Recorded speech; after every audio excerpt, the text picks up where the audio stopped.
everybody, and welcome to EANE Office Hours, where we're having real workplace conversations. And this month, we're talking about the development mistake that is costing you talent. And I'm here today with my boss, Gary Dawson. Hello, everyone. Gary Dawson, Director of Learning and Development here at the Employers Association of the Northeast.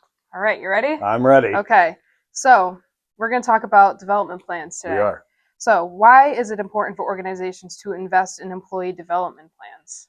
Really, that needs to start at the top, right? This needs to be a cultural initiative that starts at the top and that is followed through all the way down. And what I mean by that is, if your goal as an employer is to grow your company, and if your goal is to retain your talent, especially in today's market, especially when people are going to job interviews, and some of the first things that they're asking is, what plans do you have for me?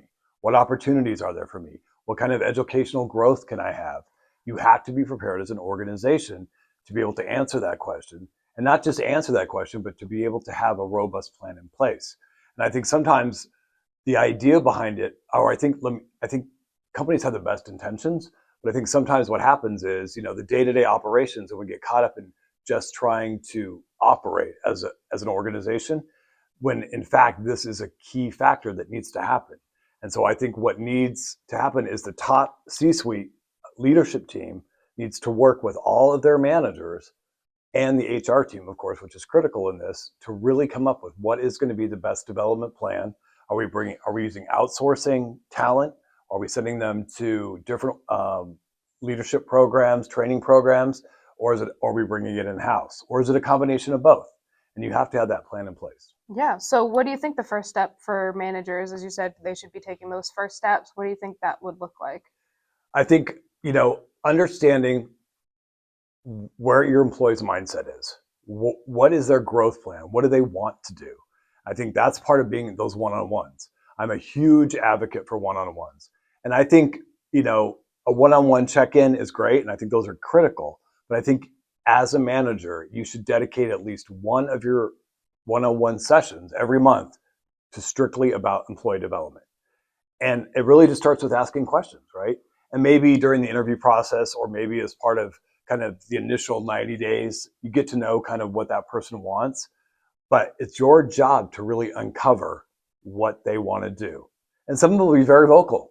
Quite frankly, they'll come in and they'll be very vocal about what they want to be, where they want to go. And that makes your life easier. I think then you just have to kind of take all that kind of energy and kind of focus it down to what's available and what a path would look like. I think for some other employees, I think that tend to be more introverted, you're going to have to ask them those questions.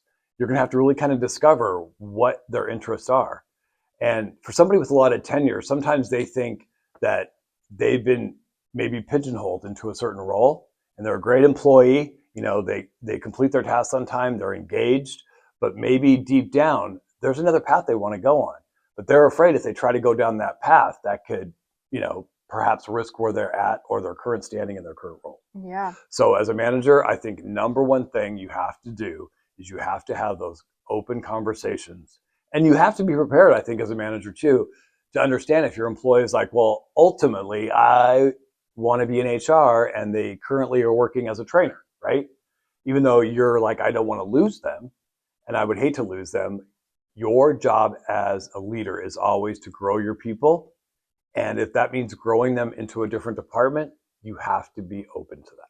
That's a really interesting point, I think, that you bring up, is that sometimes managers can be afraid to lose their good employees. Absolutely. Like you said, if they're a trainer, but they actually want to be working in HR, it's like you said, it's your role as a manager to help them get to where they might want to go.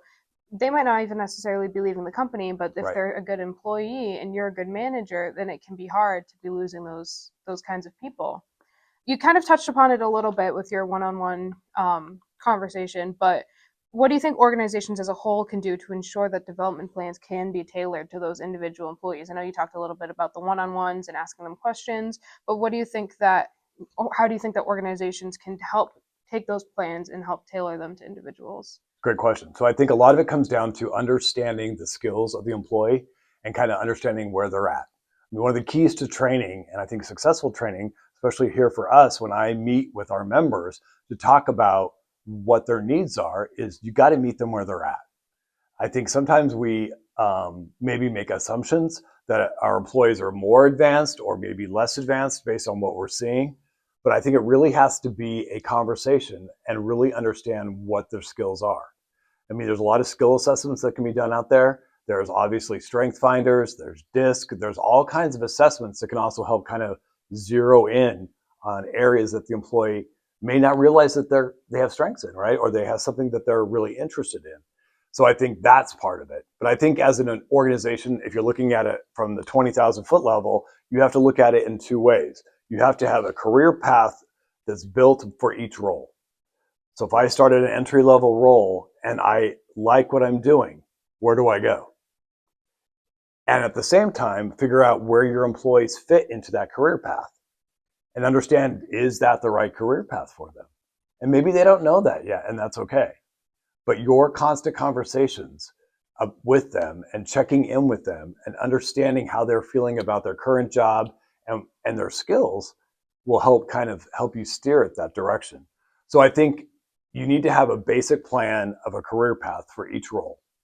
And then from there, you figure out where the bench strength is you have with your current team and what skills you're going to be responsible for helping them get. And then you work with them on what a development plan will look like. And even though your career path may look somewhat cookie cutter, you have to have the ability to adapt it at any time, right? Because there's also, we don't know what's going to happen. Market conditions, business strategies change. Companies take different directions, right? Which may change what those career paths look like. Right. And oftentimes what I've seen is an employee will be going down a career path and both of you come to the realization that this isn't the right career path, that they aren't suited. And a great example of that is somebody who may tell you they want to be a manager, that's their goal, is they want to become a manager at the company. But as you start to move through and look at those skills and give them the opportunity to take classes and training and develop those skills, they may realize this isn't for me. Yeah.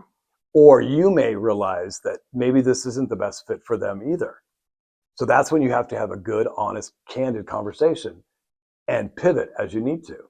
But I highly encourage companies to really think about what those career tracks look like. Because first of all, it's going to help with your retention. Second of all, it's going to help with recruiting. And I think most importantly, it's going to help with that level of trust and engagement that employee is going to have with their manager. Yeah. Kind of circling back a little bit to talking a little bit more about you saying that sometimes employees start to head down a career path and then they realize, or their manager realizes, that maybe it's not necessarily the career path for them, or maybe their skills just aren't where they are trying to head down yet. How do you think that feedback could play a necessary role to the success of these development plans, whether they're heading one way or they need to shift gears in another way? What role do you think feedback plays in that? I think it's critical. And I think sometimes as managers, we aren't as good at soliciting feedback. And I think that's a skill that we as managers need to continually get better at. But I think we also set the example. If we're open to giving feedback and we're open to receiving feedback, now there's the critical key as a manager. Yeah. Because sometimes as a manager, it's tough to get feedback, right? Yeah. But you have to be able to get that feedback so that when you give the feedback, honest, candid feedback to your employees, maybe they don't feel comfortable with it at the beginning. Maybe it's something they don't want to hear. But I think it's how you deliver it. I think it's how the sincerity behind it. And as a manager, what is your plan, right? We both decided this isn't working. This maybe isn't a path that may be comfortable for you. Let's focus on the other skills that you really enjoy, or I see that you thrive in. And let's look at what other opportunities are out there. But you also have to be open to the idea that your employee may not know yet, and you may not know yet, right? So that's where time comes in. And that's where time and constant contact and that ability for them to feel that level of trust that they can give you feedback. Right. And that you can give them the same kind of candid feedback that's going to hopefully push them towards growth. Because I think as a manager, it's our responsibility.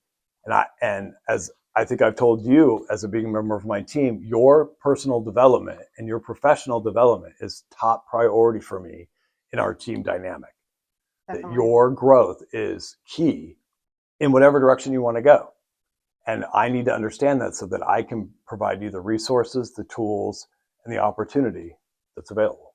Yeah, and that's really, I think that's really important to not just team dynamic, but being a good manager as a whole Right. is ensuring that and helping your employee reach success in whatever shape or form that might Right. come in. Their success is going to ultimately make them successful. It's going to make the team successful. It can make their work successful. And I think that having that supportive and open trust and conversations with their managers is really important. Right. Like you were saying about giving that feedback. Can you, to wrap us up, can you share a tip for making employee development plans more sustainable over time, or what would be your one biggest piece of advice for having a sustainable employee development plan? Constantly taking a look at it as a leadership team, constantly seeking feedback from all the employees, and making sure that you are constantly looking at where are we at strategically as a company? Where do we plan to be in 5 years? What are our goals at that level? And then look at how what you have for your current career paths, how those are going to match that. Because ultimately, as if I'm the owner of a company, I'm looking to build either a succession plan or I'm looking to constantly build my bench strength. I'm looking for who those emerging leaders are, who those high performers are, who those people are that can step into the next possible role. So that takes constant look at and constant pivot. Because if you collectively as an organization decide to go another path or change kind of your strategic plan, all that has to come in and align with it. And I think what makes them sustainable is also the constant communication with the staff. We can't, as managers and leaders, make the assumption that what we have come up with and what we've decided is absolutely correct. It's going to take a collaboration between me and my employees, or managers and staff, to really understand what is going to be the best and how can I pull the best strengths and build that level of bench strength, quote unquote, from my teams.